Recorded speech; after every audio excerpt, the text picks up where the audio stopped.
It was a pretty robust rally on Wall Street, with the S&P 500 closing higher by 0.99%, nearly 1%. And unlike several previous sessions where it seemed like it was only a tech rally, today we had plenty of participation across the board. Really, it was just the utilities that sat out today's rally.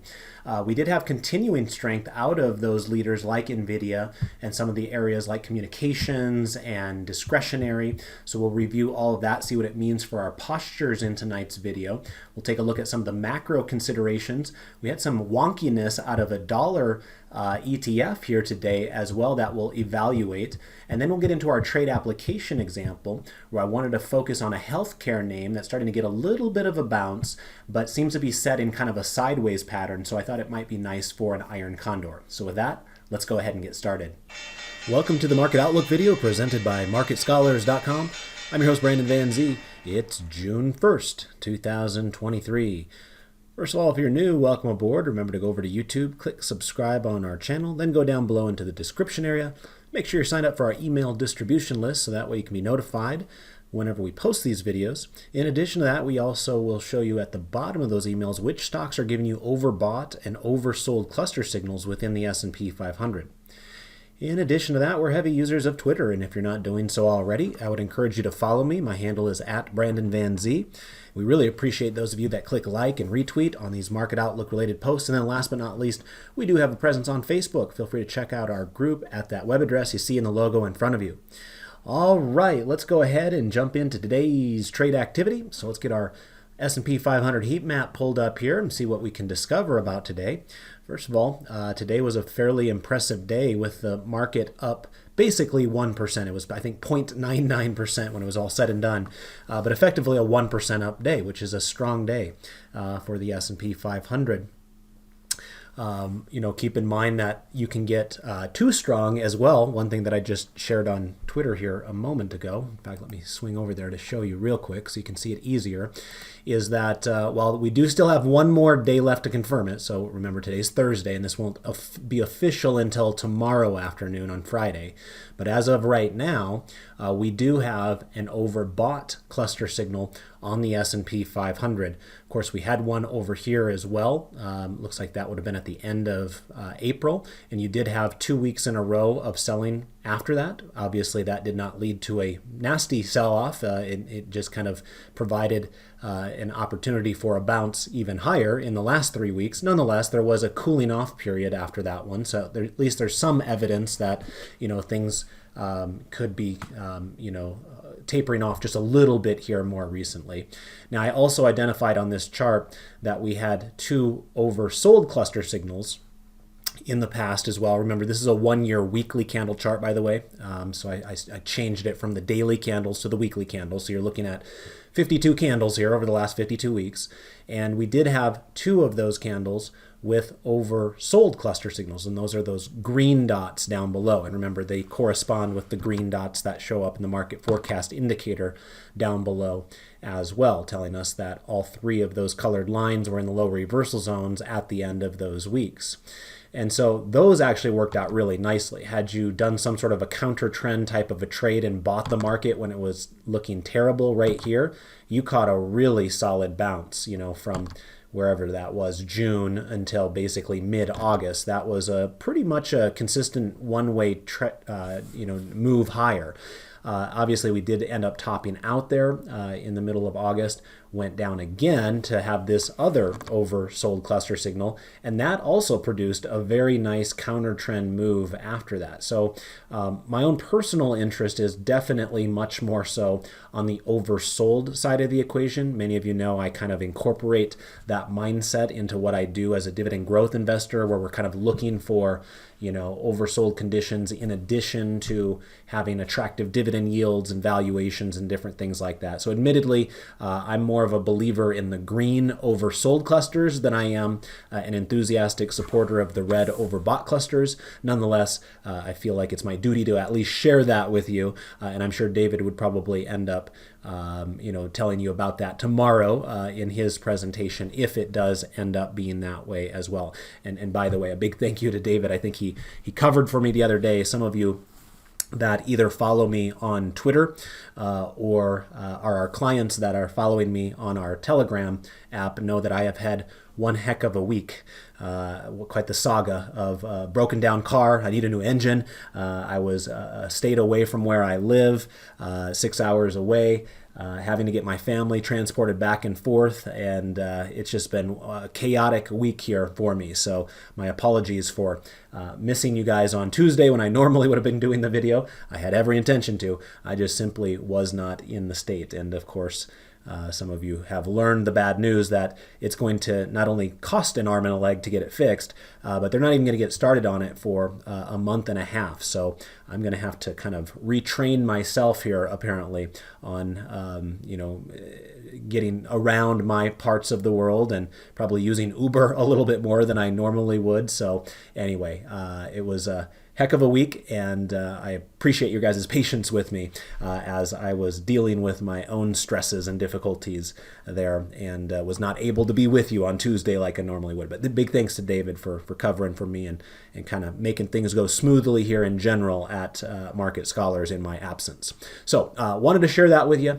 We did have overbought cluster signal on a weekly candle chart, assuming that it doesn't go away tomorrow. And right now, that would be the assumption. Remember, especially on the weekly candle moves, there is less of a likelihood that the cluster would disappear. Clusters disappear quite easily from the daily candle charts, but from the weekly candles, as long as there's not like a big plunge tomorrow in the market, then there's a pretty decent chance it's going to be locked in here on a Thursday night. So just assume, unless you hear otherwise, that we are now in kind of that overbought weekly condition for the S&P 500.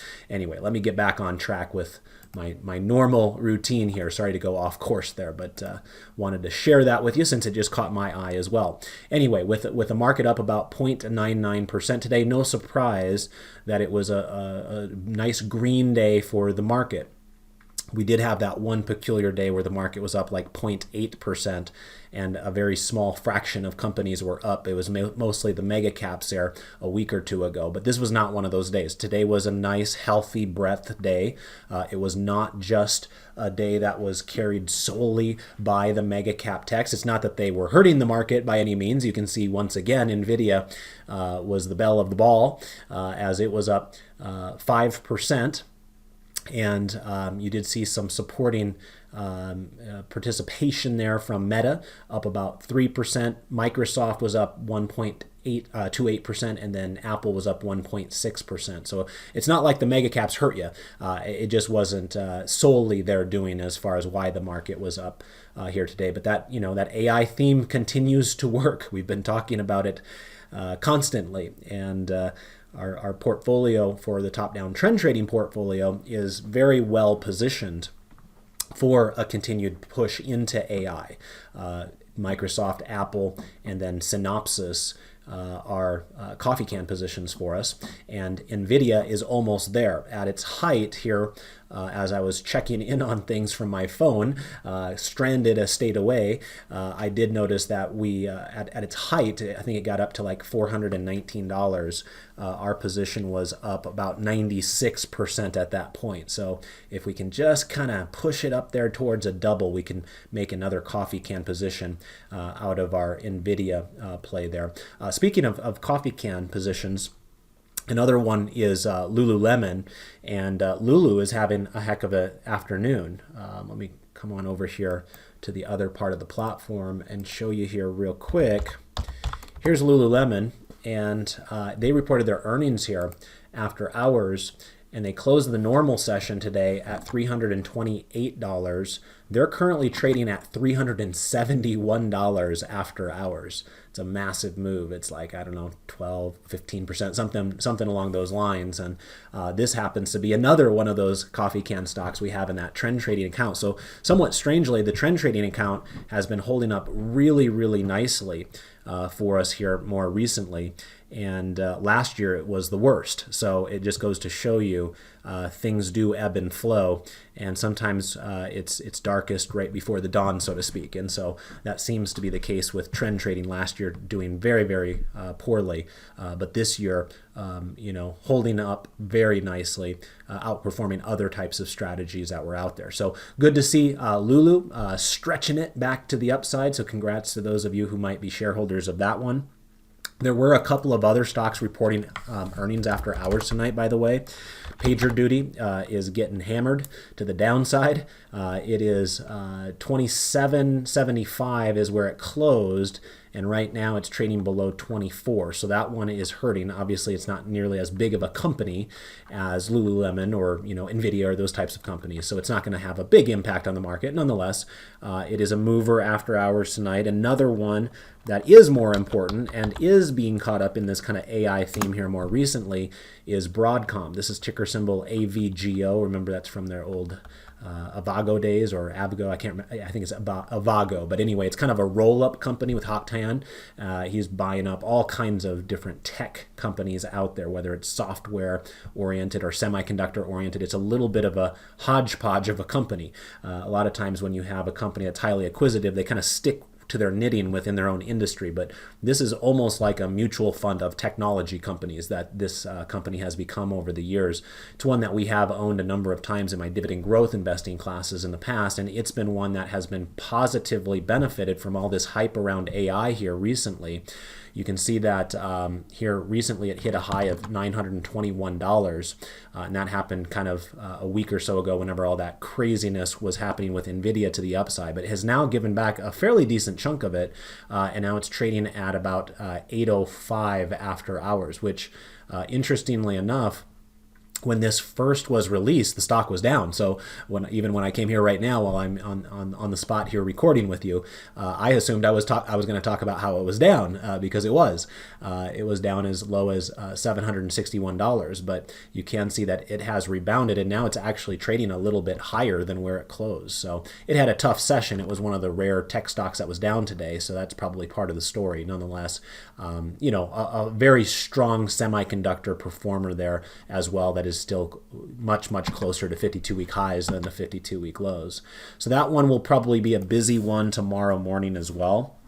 And then there was one more that had caught my eye after hours, and that was MongoDB, another one of these kind of tech growth superstar stocks from a couple of years ago. It hasn't necessarily been the first name that you're thinking of in this current era, but a few years back, it was definitely one of the go-to tech stocks that growth investors were interested in. Anyway, you can see that they are just crushing it to the upside here with their earnings announcement. They closed at $293 here today. They're currently trading above $356. So that's going to be a home run for MongoDB shareholders there after hours today.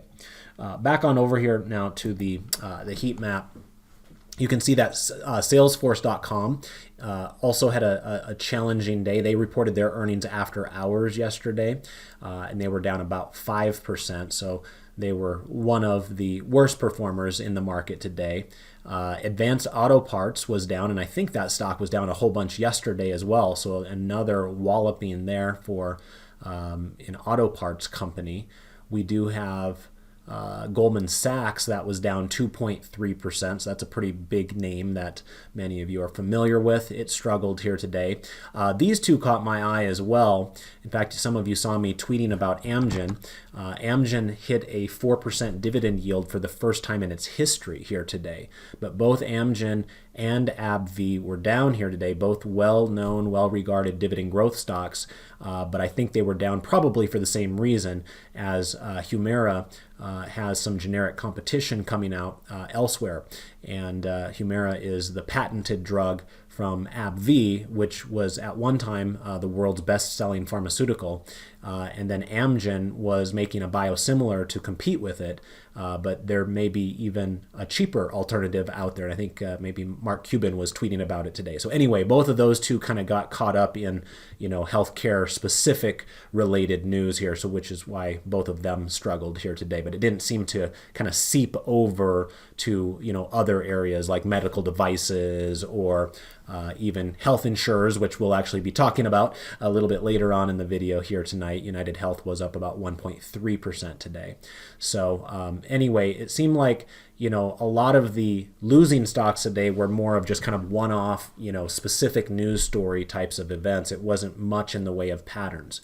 Where there probably is one exception to that is the utilities. As we look over here and see the utilities, notice that most of them did close in the red today.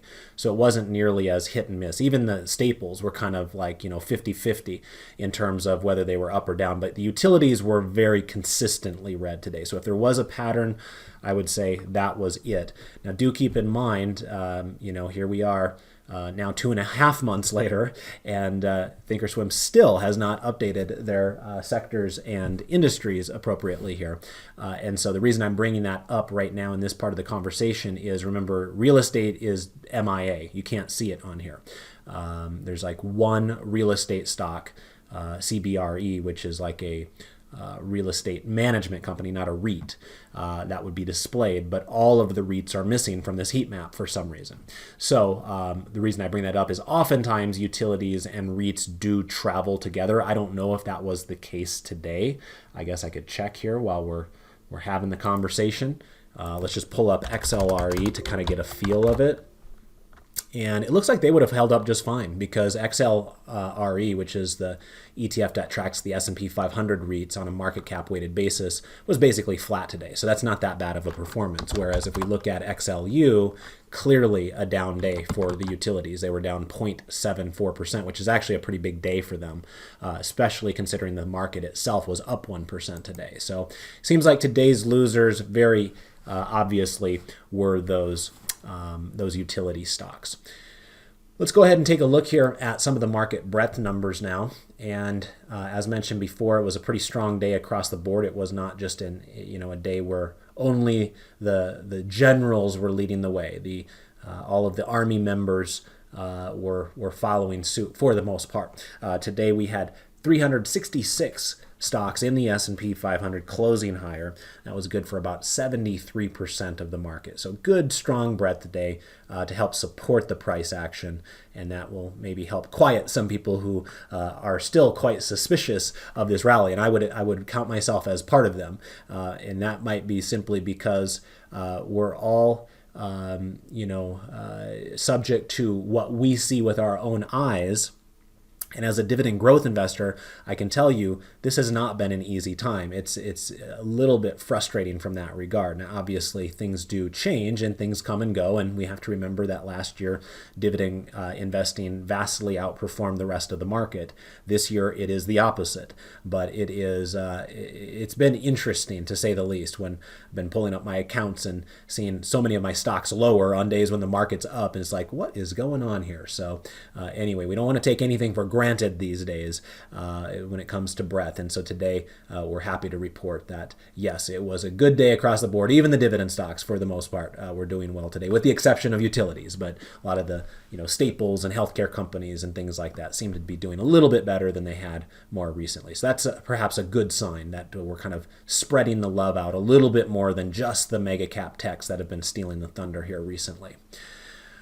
Also, keep in mind that today was the first day of the month. Sometimes you guys have heard me bring this up in the past whenever I'm scheduled to do the Market Outlook video on the first day of the month, as today is, that there is a strange quirk in market history that suggests that the first trading day of the month is by far and away the best and the most important if you were to go back throughout history.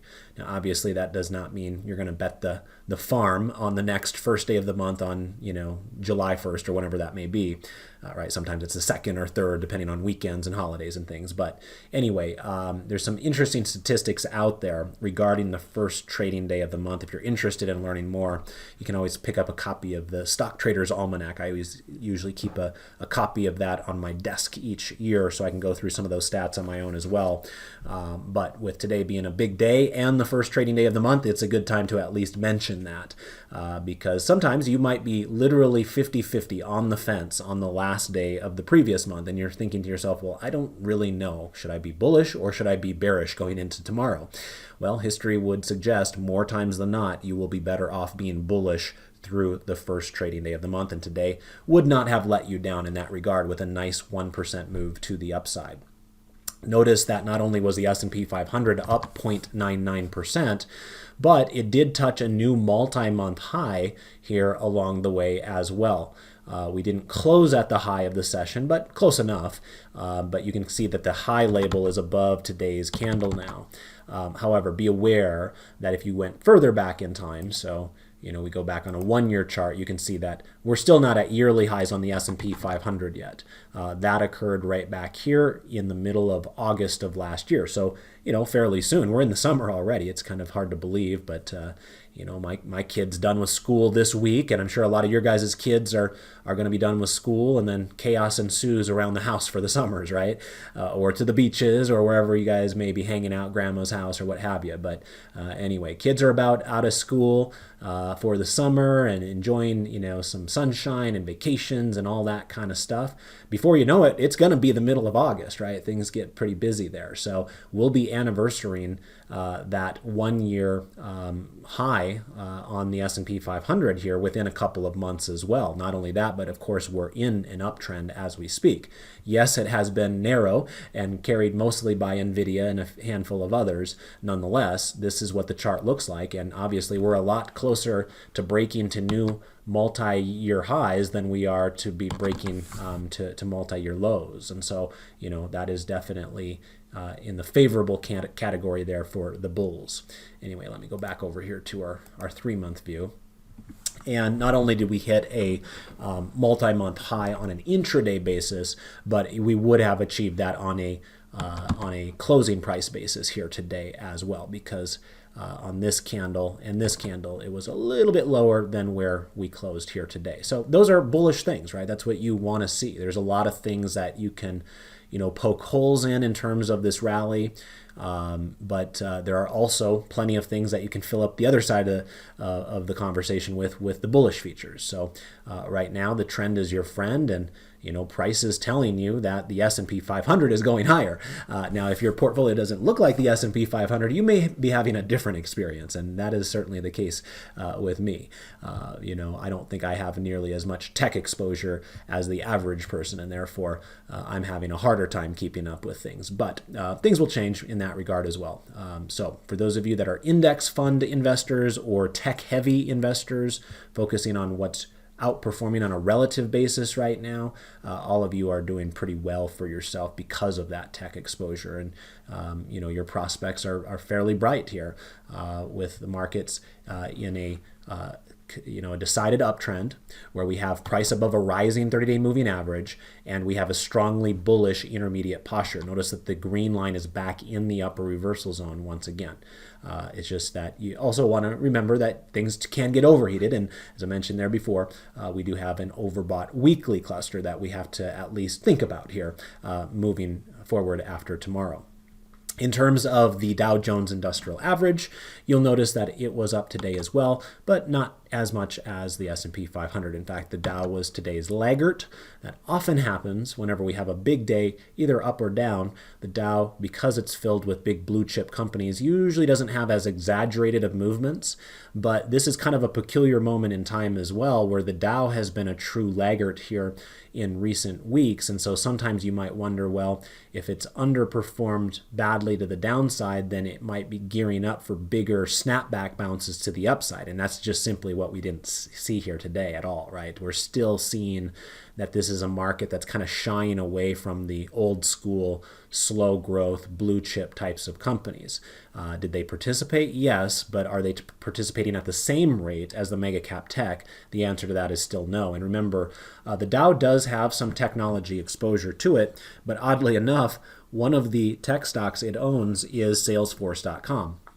That's still a little bit of a head scratcher to me because there are plenty of other companies that are bigger than Salesforce, including NVIDIA, that are not in the Dow. Nonetheless, there are some bigger blue chip, technology-oriented companies in the Dow. But since one of them was Salesforce today, and as we talked about on the heat map, Salesforce was one of the worst performers in the market after they reported earnings, that did not do the Dow any favors either. So it's almost like they can't get out of their own way at this point. So the Dow, as you can see, does not look like the S&P 500. It is down below its falling 30-day moving average. It did get its weekly bullish posture back today. So notice the chart background flipped from dark pink to light green. That is to let you know that the green line has emerged out of the lower reversal zone. Now, because it's not above the 50th percentile yet, it hasn't changed to this dark green. So it's just a heads up that, hey, there's some bullishness starting right now. We don't know whether it will end with bullishness, but right now there is at least signs of hope out there. But, as I always try to remind you guys, be aware that oftentimes when you break the 30-day moving average to the downside so violently that it actually starts pulling the moving average itself lower from previously higher, that can then act as a resistance point in the future. In fact, that played out exactly right here for the Dow on May 19th. You had this break of the moving average. You tried to rally to get above it again. You kissed it, and it just bounced back down for 5 days in a row, resulting in this oversold cluster signal, which has helped it stabilize and pop up a little bit, but it has not been like an aggressive snapback there. So it does still seem like the Dow is a little bit sick here. It's just not acting well. It's got a ways to go before it's healthy once again. On the downside here, or on the lower side, I should say, because it's certainly not down. In fact, our leader is the NASDAQ composite more times than not, and today was not an exception to that. The NASDAQ was the day's best winner once again. It was up 1.28%. And while we weren't able to claim multi-month closing highs here today, or I'm sorry about that. Let me repeat. We were not able to claim multi-month intraday highs today. We were able to claim multi-month closing highs. So let me explain. Notice that there's in the last 3 trading days here, so this would have been Tuesday, the NASDAQ composite did get up to 13,154. Today, we were not able to take that high price on an intraday basis out, but we did close higher today than we closed on that day. So there are some ways to kind of discern between different candles, and that's one of them. So good news is the closing price is oftentimes perceived as more important, and that's where we're at right now. But some of you might say, well, maybe there's a seller sitting up there at 13,154, and it's not a good sign that we weren't able to get through here today. So maybe it's just going to take its sweet time, and maybe we'll find out tomorrow, right? It's not that far away. So point being, the NASDAQ has been our leader. It continues to be our leader. Day after day, it almost seems like it just gathers more and more strength, and you can see that it is very far away from its 30-day moving average to the upside. Notice how like the S&P 500 looks good from a charting perspective, but notice the gap between today's candle on the S&P 500 and the 30-day moving average, and then compare that to the gap right here, this big old air pocket between the price of the NASDAQ today and its moving average. So this is like like that house in that movie Up, that animated movie from several years ago that's got all those helium balloons on it. It's just taking it away. That's kind of what it feels like right now. The NASDAQ is just in coast mode, and it just printing money for people who are riding along with it. So another solid day there for the NASDAQ, up 1.28%. It obviously continues to have a strongly bullish posture. What's interesting about the NASDAQ as well is that really for the last 2.5 months, it has been consistently strongly bullish, right? You've had a couple of head fakes along the way where it went to pink for 1 day there, went to pink 1 day there, and for 2 days there. Otherwise, since basically this moment in time, right here in the middle of March, it has been strongly bullish posture for the NASDAQ. So had you just used that as your gauge and, determining whether you wanted to be involved in those stocks or not, you're probably quite happy with that. Obviously, it doesn't work that way all the time, so you have to be careful with that as well. But this time around, it seems like it has consistently worked. It's told us it wanted to be strongly bullish, and if you believed it, you did awfully well for yourself with many of those NASDAQ-related stocks. And then off to the right-hand side here on the bottom is the Russell 2000. You can see it had a nice day as well. It was up 1.05% here today. That was enough to push us back above the falling 30-day moving average. So notice its moving average is yellow, so price is above a falling moving average there. The Dow has a red moving average, so price is below a falling moving average. And then the S&P 500 and the NASDAQ have green moving averages, prices above rising moving averages there. They're always the 30-day moving average unless you hear us state otherwise. So anyway, that was good to see it kind of stabilize back above the moving average. In addition to that, notice how the background color changed. That is not directly related to the moving average, although sometimes coincidentally that can happen like it did today. What the background color is telling us is that on this separate indicator known as the market forecast indicator, we had a bullish transition that took place. And notice that the green line was falling, that intermediate line was falling, and then here, because of the push higher on the Russell today, it was enough to pull that green intermediate line higher, and thus now considered more bullish once again. But obviously, when you look at the Russell 2000 chart, and then compare it to the NASDAQ composite chart, they don't look anything alike. Obviously, the NASDAQ is way stronger. So even though they share that strong bullish posture, as does the S&P 500, you have an ability as an individual practitioner to try to determine, well, which chart do you prefer? And most people, at least most trend traders, are going to vastly prefer the S&P 500 and the NASDAQ at the moment, and they're still kind of in the wait and see mode on the Russell 2000 because it just doesn't, is not giving us the impression that it wants to break away to the upside quite yet. Maybe that'll come. A lot of it probably will need to require, a resolution in the banking crisis, and maybe a healthier economy, that sort of thing. But right now we're just not getting that type of a feedback. So anyway, to wrap that up, we have 3 out of our 4 charts with strongly bullish postures, and our 4th chart has a weekly bullish posture. That's the Dow Jones Industrial Average. And then of the 4 charts, the S&P 500 and the NASDAQ do look better than the other 2 because they're above rising 30-day moving averages. Let's go ahead and pop on over here to the internet briefly. I always like to get a chance to say thank you to those of you that help support these presentations. And so anytime we're up and over 100 likes, I'm more than happy to give you a full-length video the next time I'm scheduled to do the video, assuming I'm not broken down in the middle of Colorado somewhere. But you guys came through for me last time around. Thank you to the 105 people that clicked like for me. Let's do some shout-outs here and say thank you to Trunk, and to David, and to Payu, and to C. Becker, and Dwayne, and Cynthia, and Irene, and Tom, and H.R. Schmidt. We've got Carl, and Scott, and Paul, and Vernon, and Margie, and Ryan, Sheila, Dr. Bob, Fragments.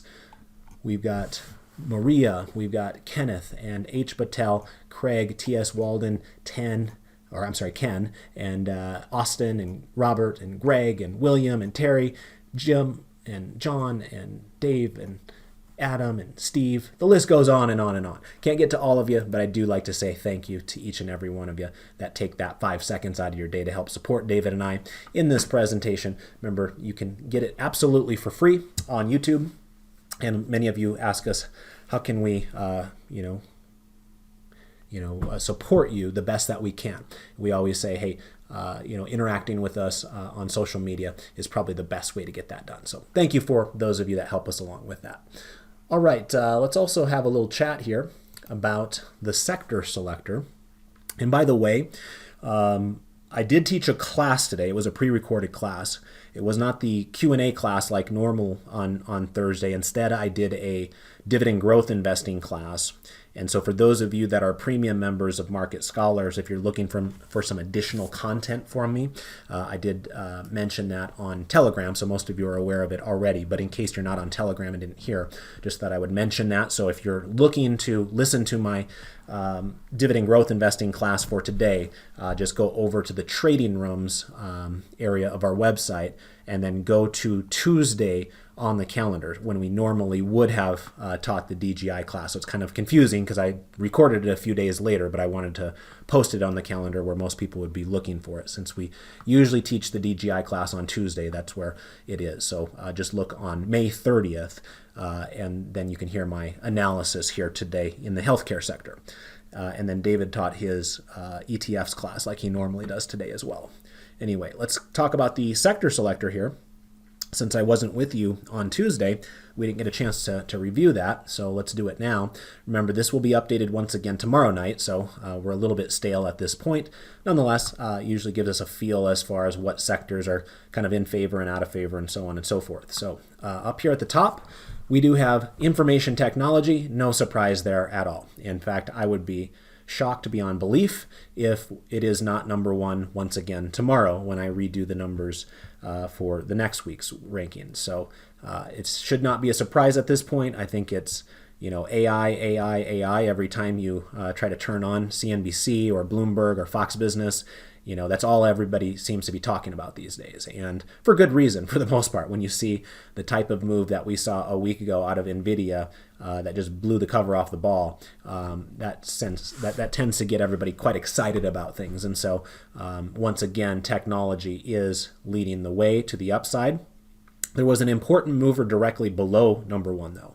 You will notice that communication services was able to go all the way from number 5 the previous week up to the number 2 position here a week ago. And so that's a good sign as well. In general, the areas that I think can kind of pull the market higher the best are those that have the biggest market caps, and that's going to be technology, communications, and discretionary. Remember, they don't always have the most amount of components. So for instance, financials have tons of financials in there, but there's a lot of banks that are smaller and things like that. So what I'm referring to is like market cap wise. What are the areas that you would like to see when you are in the midst of what you want to be a healthy bull market? And generally speaking, my answer to that is I'd like to see technology, communications, and discretionary doing well. And at this moment in time, I would say that's mostly the case, right? We are seeing a little bit of slippage there in discretionary because while some areas that are more tech oriented, like let's say Amazon or maybe like Priceline / Booking or what have you, there's some of those plays that are in discretionary that are kind of holding up a little bit better. There are a lot of retailers that are really slipping here more recently, so that's causing a little bit of wear and tear there within the discretionary sector. But for the most part, I would say they're holding up okay.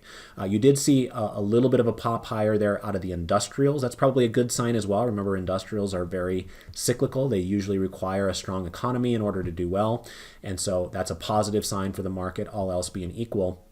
And then we did see some slippage from consumer staples. They fell from number 2 down to number 5, and that's part of the agony that I've been going through as a dividend growth investor. Consumer staples are my biggest sector personally as a DGI practitioner. And so I can certainly feel it when the staples start unraveling, and that kind of feels like what has happened here more recently as well. But remember, for the overall market, that's a good thing. You don't want a market led by the consumer staples. It's not a very healthy market when that happens. It's a much healthier market when technology is leading the way. There's a lot more alpha generating opportunities there when that occurs. Anyway, below the 5th position, oddly enough, every single one of those other rankings stayed exactly the same as the week before, so not a whole lot of change on the bottom there. Also wanted to give you a quick heads up. With yesterday being the last day of the month, I did my normal monthly update on the website for the dividend stair-step statistics, and a friendly reminder as well. I know not all of you are premium members of Market Scholars, so you don't get access to David and I's classes and a lot of the other things on our website. But this area is free for everybody, whether you're a member or not. And so if you want to evaluate it on your own, you would just come to marketscholars.com, come over here to where it says blog, hover over that, and then just click on dividend growth investing. And there's a couple of posts that I leave in there each month that will kind of track statistics and growth rates and different things like that. This is one of them. I haven't done the second one yet, but I will plan on doing that either tonight or tomorrow, so be on the lookout for that one as well. But this one is hot off the presses here, and it basically gives us a rundown as far as how attractive are various sectors from a dividend growth investing perspective, and also gives us an understanding of whether the market itself is reasonably priced. And one thing that I found interesting in the post here this time around is that 47% of the stocks that I cover, and there's about 700, so we're not just talking like a dozen or something like that. I'm running calculations for nearly 700 companies. And of those companies, 47% of them would be considered undervalued or attractive based upon the dividend yield theory. In other words, they today have a historically high dividend yield based upon their own yield history. This number is the highest I have ever reported. Now, before we get too excited about that, be aware that I've only been recording this data for a little over a year, so it's not like I also had the data back in 2008 that we can compare it to, because I don't know what that number would have gotten to in the worst type of a wipeout type of a market. But I can tell you that since I've been covering it, this is the biggest number I've seen. And remember, that's really saying something with the S&P 500 just a stone's throw away from yearly highs right now, right? When we were looking at the chart earlier, I was showing you how the S&P 500 is not very far away from the mid-August highs. Remember, all else being equal, when prices of indices or individual stocks go up, their dividend yields go down. So normally you would think that when you have record-breaking attractiveness numbers on a big group of almost 700 companies, it must be at a time when the S&P 500 is getting absolutely demolished. And that is not happening at all right now. The S&P 500 is going up day after day after day, led higher by a lot of tech stocks, many of them that don't pay a dividend or are basically an afterthought in that regard. And then you have this whole other group of companies below, those top dozen or so companies that are, many of them, doing very poorly, where their prices are going down and their dividend yields are going up, which is why the statistics say what they do here in this regard. So it's a very strange market we find ourselves in right now. The highest number of attractive dividend stocks that I've recorded in over a year, despite the stock market itself, the S&P 500, knocking on the door of a 52-week high. Go figure. And that's why they play the game, ladies and gentlemen, because these are not the types of things that you would have assumed ahead of time. So anyway, feel free to check that post out on your own. And as I mentioned before, I'll also get the dividend increases from the month of May put out here within the next 24 hours or so as well. So be on the lookout for that. All right, let's go ahead and pop back on over here. Look at some more charts on the Thinkorswim platform. And we'll take a look here now at the asset class 12 grid. This will be chart 5A for those of you following along at home. As we pull this up here, we only have 3 pink charts on the board. They all happen to be on the lower rung at the moment. First thing that catches my eye when I look at this is that really awkward candle there on UUP. I'd have to believe that had to have been a bit of a glitch. Especially since I didn't hear a thing about massive movement in the dollar here today. And that's the type of thing that would move billions, if not trillions of dollars around in, a heartbeat. So I'm going to guess this is just a reflection of some wonkiness in the pricing of the UUP ETF. It wasn't that the US dollar was actually this volatile here today. In fact, let me go over here to the trade tab and pull up UUP. A lot of times when this happens, it's just like an errant candle, and I think that's exactly what happened here. It's hard to see because these little dots here are trying to represent the different prices that the security was transacted at, but I can see right near the end of the day, and I'll try to zoom in right there.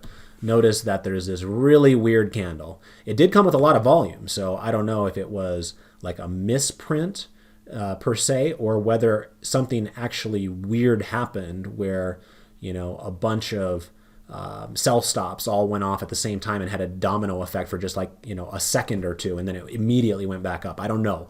What I can tell you is that it looks like it was heavy volume, and it was a big move right there, and that was the only big move of the day, to the point where it skews all the rest of these charts in comparison, because each candle, or I should say each bar, so it skews all the rest of the bars by comparison, because each bar is basically compared to the other bars surrounding it. And since this bar was by far and away more exaggerated than any other bar during the day, it basically squishes all the rest of these where you can barely even see them. So this was not normal, and it looks like it happened right at the end of the day as well. It ended up closing probably where it should have. So it was a bad day for the dollar. It was down 1%. That's a big move for the dollar, where it closed at 28.27. But notice at the low of the final minute candle on UUP, it went all the way down to 27.40, nearly 90 cents lower than where it actually closed less than a minute later. So somewhere in this final minute of trading, it slipped, apparently, by 90 cents. That is a massive move.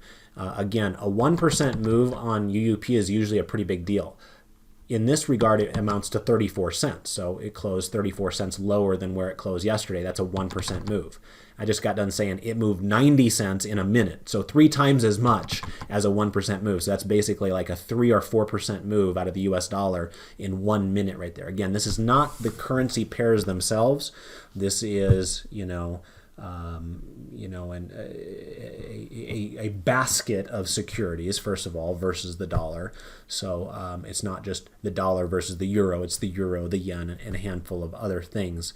But anyway, because it's an ETF, it has different trading dynamics, and I have no doubt that the dollar versus the euro did not move 3 or 4% in a minute. It's just this version of it in the ETF world that had that kind of strange reaction right there.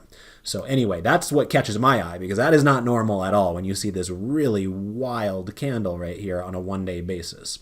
But nonetheless, it was a pretty aggressive move to the downside for the dollar, even if you kind of take out that wildness that happened in the final minute. So it is something we want to keep our eye on.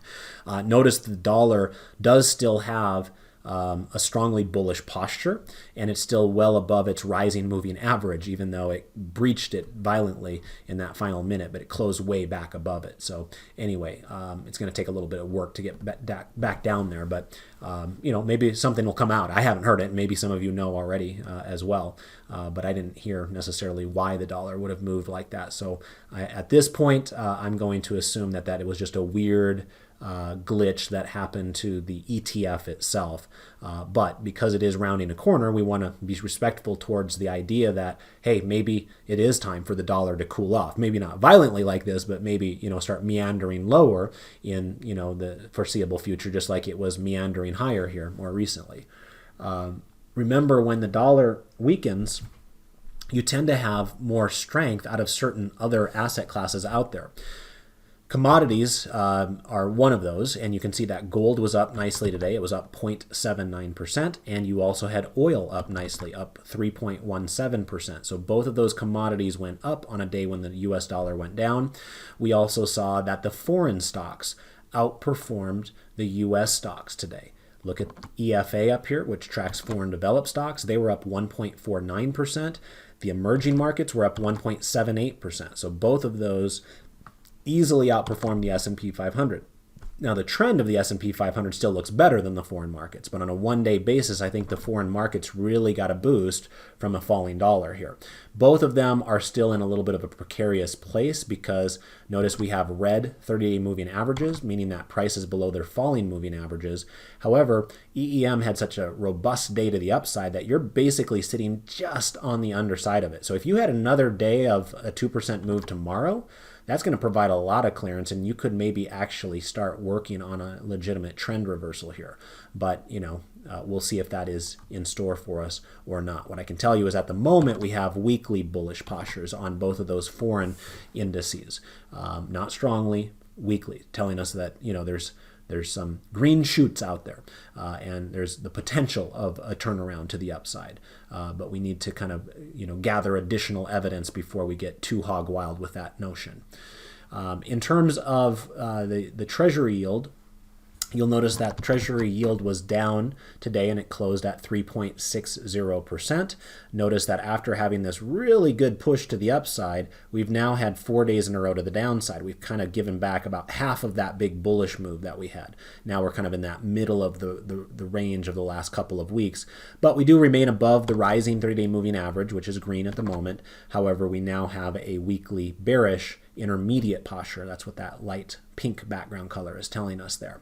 Remember, when the TNX goes down, typically bonds go up. And remember, when I was with you a week ago, I was talking about how we had these oversold cluster signals. So a counter trend type of a rally back higher for TLT would not be all that uncommon, and that's exactly what's happened. We've had 4 days in a row to the upside for TLT here. But similar to my conversation a moment ago about EEM, notice where we ended on TLT, just a hair below the falling 30-day moving average. So if the sellers want to come out of the woodwork and press their bets, this is probably a good moment for them to do that. So be aware that just because it's been good for 4 days in a row doesn't mean that all of a sudden, we're off to the races again. We still have that overhead resistance right there. So let's keep our eye on that. Notice that foreign bonds, unlike U.S. government bonds, are up above their rising 30-day moving average. And again, that might have been helped even more so by the dollar, because similar to how foreign stocks tend to outperform U.S. stocks when the dollar is weak, oftentimes that's the same case with bonds. Foreign bonds outperform U.S. bonds when the dollar is weak. And so you kind of had an extra boost and benefit out of foreign bonds for that reason. And then you did have the high yield bonds close higher today, just fractionally. But you can see that similar to TLT, it's below the falling moving average right now. So, interestingly, the TLT and high yield bonds both closed a little bit higher today, but remain below their falling moving averages. Foreign bonds actually were flat today, but they're the only one above their rising moving average. So part of the story there might have been simply that foreign bonds did not go below their moving average to begin with all that violently, whereas there was a much deeper correction right here out of TLT. So when you have a snapback, it's going to be a little bit more violent to the upside. Whereas with BNDX, it didn't go down below the moving average all that much to begin with, so it didn't take as big of a move to get back above it where we're at right now. So it's not a trend. I would say we're still chopping sideways in foreign bonds, but at least there's some leadership role that is being asserted there out of the foreign bond market at the moment. Bitcoin basically flat here today. Not a whole lot to discuss there. Still below its falling moving average, but it does have a weekly bullish posture at the moment. Let's take a look at our sectors now. This is our chart 5C. And remember, these are the market cap weighted sectors, so they're more popular ones, but they are more heavily driven by the big boys and girls out there. Your Exxons, your Chevrons, your Amazons, your Apples, your Nvidias, those types of companies pull much more weight than the mid-cap companies with these particular ETFs. So as we look at this, you can see that, we kind of have a division in the market. We have most of the charts towards the bottom in pink, most of the charts towards the top in green. Generally speaking, that's probably what you want to see if you want a healthier bull market. Now, obviously, you would prefer to have all of them going higher, but if you had to pick and choose which ones to do what, the way that it's currently set up is the one that will get you to a stronger market result. So today we had 1% plus moves out of a variety of these ETFs out there. In fact, all of them in the top rung. Remember, the chart in the upper left is the S&P 500 itself, technically SPY, but then the 11 other charts are going to be your 11 sectors that make up the SPY. And so financials, just to the right of SPY, we're up over 1%, 1.07% today. Communications were up 1.35% today. Technology was up 1.02% today. Discretionary was up 1.18% today. Industrials up 1.28% today. Materials were up 1.33% today. And energy was up 1.24% today. So all of those 7 in the kind of 2 upper rungs were up over 1% today. A really good day there for the growth and cyclical oriented areas of the market. The best performer of that batch was communications, up 1.35% today. On the bottom rung, that's where we had, less bullishness and even some downright more bearish activity. So healthcare managed to have a decent snapback today, 0.66%. To the upside there. You did have real estate, as I mentioned before, basically closed just a hair above the break-even level. But you did have some selling in the staples. They were down just a touch. But the real victim here today seemed to be utilities. That's a pretty bad day for utilities, down 0.74%. And obviously, healthcare, staples, utilities all remain with strongly bearish postures at the moment. So, that's again kind of my neck of the woods where I tend to hang out with those dividend-paying companies, and it has not been pleasant there at all lately. They have been vast underperformers, I am sorry to say. It is what it is. There's been a lot more activity with the more fun and exciting areas of the market, like communications and technology and what have you. So anyway, you do have probably the strongest charts on the board.